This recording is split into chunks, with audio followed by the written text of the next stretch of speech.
Le REPL, ou le Shell interactif de Python, c'est un outil formidable qui permet à augmenter la productivité d'un programmeur de d'un ordre de magnitude, quasiment.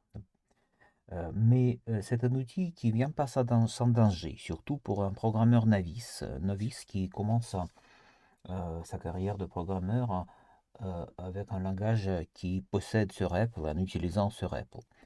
Le problème est qu'il y a une confusion qui peut s'installer, une confusion entre la notion de retour d'une fonction et de fait d'avoir imprimé quelque chose dans une fonction. Donc dans cette vidéo, nous allons analyser ce problème. Définition de fonction. Une fonction f1 qui ne prend pas d'argument et qui retourne un nombre entier, 42. Et une autre fonction, f2, qui elle ne prend pas d'argument non plus et qui imprime 42. Quand nous exécutons ces deux fonctions, que nous voyons d'un REPL, c'est la chose suivante. Donc, on a l'impression que les deux fonctions font absolument la même chose. Il n'y a aucune différence entre f1 et f2. Et c'est ça l'erreur de raisonnement, parce que les deux fonctions sont absolument différentes. Pour le comprendre, essayons de capturer le résultat d'exécution dans une variable. Donc, le résultat de f1, on va le capturer dans la variable a. Le REPL ne nous imprime rien et le résultat est capturé dans A. Essayons de capturer le résultat d'exécution de B, de F2 dans la variable B. Alors, le REPL n'est plus silencieux. Okay. C'est pas habituel. Normalement, quand on exécute une fonction, on capture le résultat, le REPL doit être silencieux. Donc, il y a déjà une anomalie. On voit déjà que ce n'est pas tout à fait la même chose. Allons voir qu'est-ce que c'est que A et le B. A, c'est 42. Mais B n'affiche rien. Alors c'est quoi? B existe, mais n'affiche rien quand je décline le nom de B d'un REPL. Pour le comprendre, allons voir le type des variables. Type de A, c'est un entier. Type de B, c'est un type spécial, c'est non-type, c'est le type d'une valeur inexistante.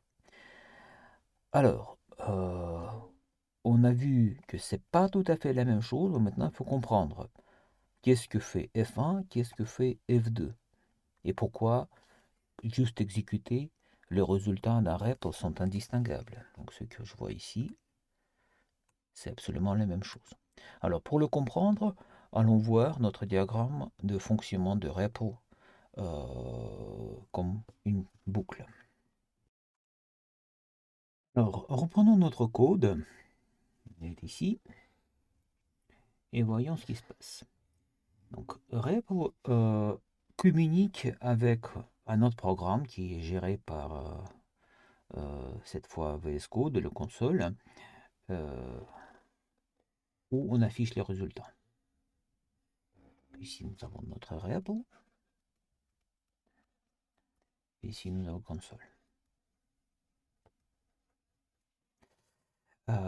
Donc, quand on exécute F1, on lit le code de définition de F1, on le compile et passe à l'évaluation. Lors de l'évaluation, notre fonction calcule la valeur 42 qui est retournée et comme cette valeur n'est pas capturée, le REPL l'affiche. L'affiche sur la console. Donc l'affichage se fait ici lors de l'exécution de F1. Quand je tape F1 parenthèse, ça m'affiche 42. C'est ça qui se passe quand je fais l'impression, quand j'exécute F1, c'est le print de REPL qui affiche des choses sur la console. Maintenant, pour F2, lors d'évaluation de ce code de F2, c'est l'action de la fonction de F2 qui provoque les modifications sur la console. Donc, quand j'exécute F2 et le résultat est 42, ceci provient de cette étape-là, de l'étape d'évaluation. Okay. C'est lors d'évaluation de ce code que la commande de print est exécutée. Okay. Le résultat d'exécution de fonction F2, c'est rien parce qu'il n'y a pas de return. Il n'y a pas de return, la valeur de type de retour, c'est un type spécial, c'est non-type. Et donc, quand elle est capturée dans une variable, cette variable ne s'affiche pas quand on demande qu'est-ce que c'est que la variable B. Donc, les apparences peuvent être trompeuses. On peut, à l'exécution de F1 et F2, avoir le même affichage sur la console, mais ce qui se passe derrière les rideaux est complètement différent. C'est une chose assez triviale, mais de façon surprenante, il y en a beaucoup de gens qui commencent à programmer un Python qui font une confusion entre ces deux types d'expressions, des fonctions qui retournent quelque chose, qui impriment quelque chose. Et d'habitude, quand on va faire nos TP, je vais très rarement vous demander qu'une fonction imprime quelque chose sur la console.